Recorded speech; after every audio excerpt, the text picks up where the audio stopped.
Hello students, this side Shilpa Malik and my YouTube channel is Malik Physics Shilpa Malik। बेटा हम last video में हमने vector के बारे में किया था। हमने 6 वेक्टर्स के टाइप किए थे। दैट इज़ सबसे पहले हमने कौन सा टाइप किया था?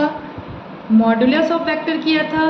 सेकंड वन इज़ ये हमने किए थे मॉडुलस ऑफ वेक्टर किया था, यूनिट वेक्टर किया था। मॉडुलस ऑफ वेक्टर में हमने किया था कि एक मॉड लगाना था एक नॉर्मल वेक्टर पे, तो उसको हम किससे रिप्रेजेंट करते हैं? सिंपली ए से कर सकते थे या इस टाइप से कर सकते थे। यूनिट वेक्टर किया था जिसमें एक मैग्नीट्यूड 1 हो, उसका यूनिट वेक्टर निकाला था। इक्वल वेक्टर किए थे, नेगेटिव वेक्टर किया था बेटा, को इनिशियल वेक्टर किया था, को लीनियर वेक्टर किया था। आज हम फर्दर 7th टाइप करेंगे और 7th टाइप कौन सी टाइप है? That is a coplanar vector. Coplanar vector, coplanar vector वो वेक्टर्स होते हैं which are lie on the same plane. Plane क्या होता है? या तो एक्स वाई प्लेन होता है बेटा, या वाई जेड प्लेन होता है, या जेड एक्स प्लेन होते हैं। ये हमारे प्लेन होते हैं जो कि 2 डायमेंशन में आते हैं। तो वो वेक्टर जो कि सेम प्लेन में लाई करें, those vector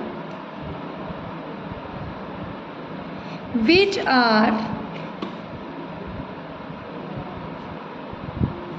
lie on the same plane,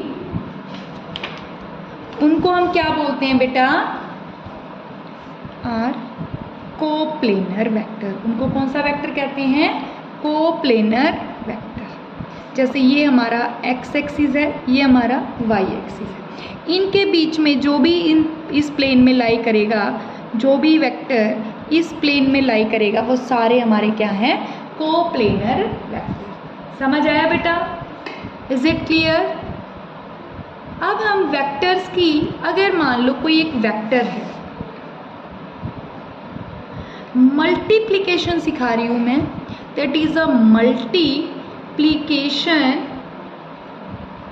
of vector by a real number. किसी भी रियल नंबर के साथ आप कैसे मल्टीप्लाई करोगे? तो जैसे आपको कोई भी वेक्टर है 2a वेक्टर, तो डायरेक्ट आप उस वेक्टर को मान लो a वेक्टर है। a वेक्टर क्या है?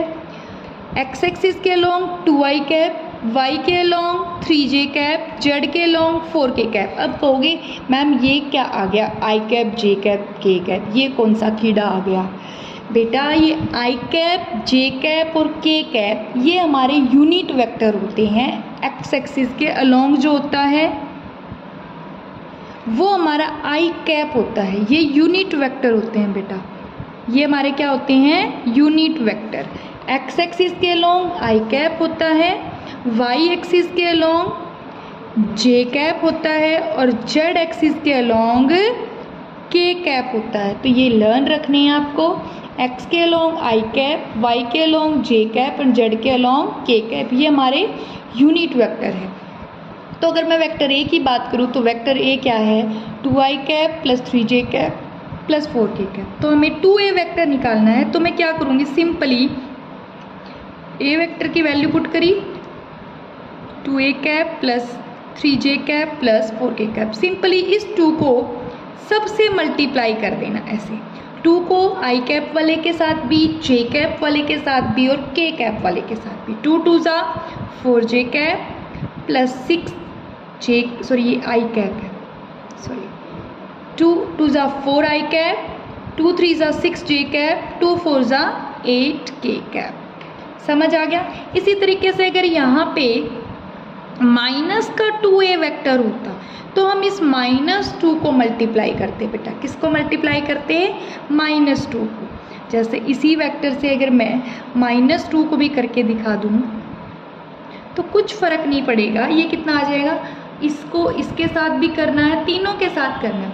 2 को 2 से किया, 2 2 ज़ा 4, लेकिन आएगा माइनस का, -6j कैप -8k कैप। तो ये हमारी सिंपली रियल नंबर की मल्टीप्लिकेशन हो जाएगी बेटा किसी भी वेक्टर के साथ। तो आप सिंपली हम किसी भी वेक्टर की मल्टीप्लिकेशन रियल नंबर के साथ कर सकते हैं। जो भी रियल नंबर होगा उसको एक्स एक्सिस के अलोंग, जो भी यूनिट वेक्टर है सब के साथ मल्टीप्लाई करना है, एक्स के अलोंग भी, वाई के अलोंग भी, जेड के अलोंग भी, तीनों के साथ करना है, वही हमारा रिजल्ट होगा।